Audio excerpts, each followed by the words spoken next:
Assalomu alaykum hurmatli televizor ko'ruvchilar. Uyg'ur televiziyasining kundalik xabarlarini ko'rishinglarni qarshi olamiz. Men Muhammad Izzat. Assalomu alaykum hurmatli televizor ko'ruvchilar. Uyg'ur televiziyasining kundalik xabarlarini ko'rishinglarni qarshi olamiz. Men Marhaba Ablat.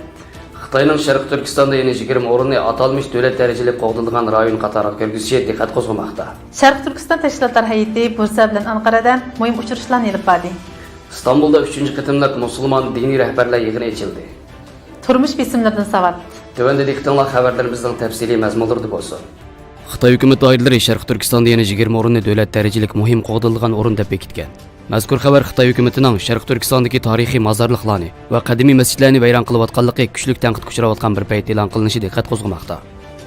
Xitoy xabarlar torining 21 oktyabr kunidagi xabarda aytilishicha, Xitoy hukumat tori 16 oktyabr kuni davlat ishlar kabinetining 8-qitimliq mamlakat bo'yicha nuqtali qo'g'dilgan madaniyat yodgorlik o'rinlari haqidagi uqtirishni e'lon qilib, Sharq Turkistonning janub va shimolidagi har qaysi nahiya shaharlarga joylashgan 12 xarobalar, bir qadimiy qabriston, 2 g'or va tosh o'ymiliq ham yaqinqi va hozirgi zamonga oid 5 tarixiy o'rin qatorliqlarni o'z ichiga oladigan 20 o'rinning qo'shilganligini bildirgan.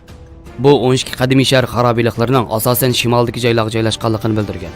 Kishilarning eng diqqatini tortgani Xitoy doiralarining Urumchidagi Konz ibodatxonasi va Xitoy kommunist doirasi Mavzudongning 20-asrning 40-yillarda Miltaris Shinsey tarafidan o'ldirilgan inisi Mavzumanning ishxona va yotiqi joylashgan o'rinni hamda Xitoy ishlab chiqarish armiyasi, ya'ni Bingtuanning bir qancha bo'z yer ochgan joylarini nuqtali qo'dilgan o'rin qatoriga kirgizishi bo'lgan.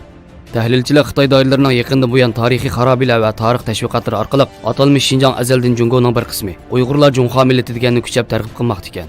İlgari Fransiya xabar agentligi maxsus tekshirish asosida Xitoy hukumatining 2014-yildan buyon butun Sharq Turkistonda oz deganda 45 o'rindagi Uyg'ur mozorliqlarini buzib yo'qotganligini xabar qilgan. Bundan boshqa nurg'un qadimiy masjidlarning chekib tashlanganligi yoki boshqa xil faoliyat so'rovlariga aylantirilganligi, Uyg'urlarning uy imoratlaridagi milliy bezaklarning yo'qotilayotganligi haqida ishonchli ma'lumotlar tarqatilgan edi.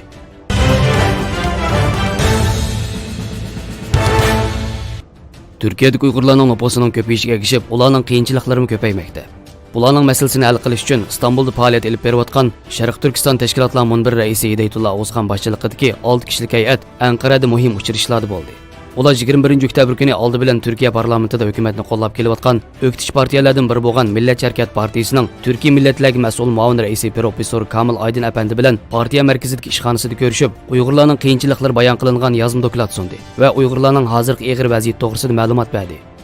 Arqadan Sharq Turkiston tashkilotlar munbirga a'zo tashkilotlarning mas'ullaridan tarkib topgan hay'at Turkiya prezident mahkamasi tarmog'idagi chet eldagi turklar va qarindosh millatlar idorasining boshlig'i Abdulla Aran apandi bilan ko'rishib, Uyg'ur o'quvchilar duchor bo'layotgan qiyinchiliklarni hal qilib berishi, Uyg'urlarning ta'lim tarbiya, ona til o'rganishi, Uyg'urlarning urf-odatlarini qo'g'dab qilish uchun Uyg'ur tashkilotlariga yordam berish to'g'risida taklif fikrlarni o'ttirib qo'ygan.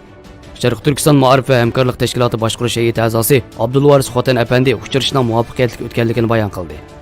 Abdulvaris Xotan apandi davomli Anqaraga kelib, Turkiya Cumhuriyatining munosabatli idora jamiyatlarini ziyorat qilib, Uyg'urlarning hozirgi og'ir vaziyatini anglatish va Uyg'urlarning talab fikrlarini anglitib turishning zo'r ahamiyatga ega ekanligini bildirgan. Turkiya chet eldagi turklar va qarindosh millatlar idorasi 350 dan ortiq Uyg'ur o'quvchiga Sharq Turkiston Sulton Sutq Bug'roxon ilm ma'rifat vaqti hozir 150 atrofida o'quvchilarga o'qish mukofoti berib o'qitmoqda. Sharq Turkiston Sulton Sutq Bug'roxon ilm ma'rifat vaqti har oy o'xshamaydigan shahar viloyatlarga berib, Uyg'ur o'quvchilar bilan suhbat yig'inlari o'tkazib, ularning qiyinchiliklari va talab fikrlarini anglab, moddiy va ma'naviy jihatdan yordam berishga tirishmoqda. Hidayatullah O'zxon apandi boshchiligidagi hay'at 20 oktyabr kuni Uyg'ur o'quvchilar eng ko'p universitetlardan Bursadagi Ulug'dog universitetiga berib, Uyg'ur o'quvchilar bilan suhbat olib borgandan sirt, mazkur universitetning munosabatli rahbarlari bilan uchrashgan.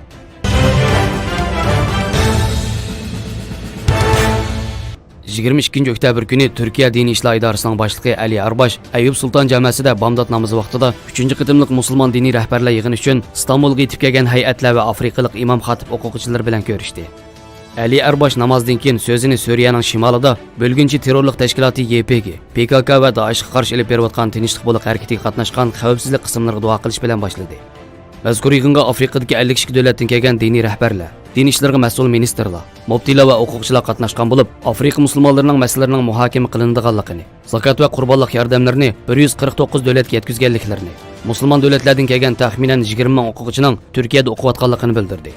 Yig'in oxirlashganda diniy rahbarlar va o'quvchilar bilan birlikda Ayub Sulton maqbarasini ziyorat qildi.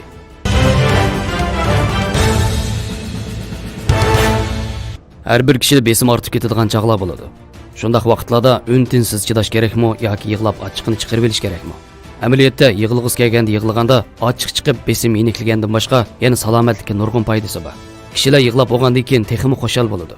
Yig'lash parasimpatik nervini aktivlashtirib, kishilarning o'zini erkin qo'yib yetishiga yordam beradigan va shu orqali besimni yeniklatib, kishini sovuqqon qilib, kayfiyatni turaqlashtiradigan omil. Amerika Janubiy Florida institutining tadqiqotida yig'lashning kayfiyatni jonlantirish unumi xomushlik qarshi dorilardan yaxshi deb qaralgan.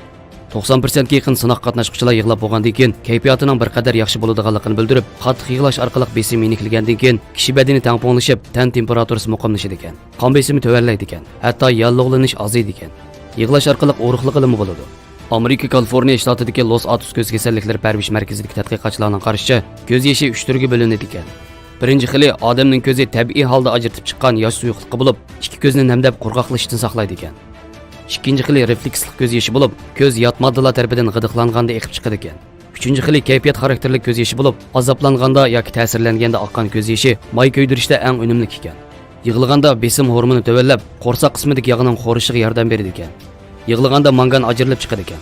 Mangan kayfiyatni kontrol qiladigan halqaliq modda bo'lib, ko'z yoshidagi manganning quyuqlik darajasi qon zardobining 30 sessiga to'g'ri keladi ekan. Qattiq yig'ilganda mangan badan sirtiga chiqib ketib, kayfiyatni turaqlashtirishga yordami bo'ladi ekan.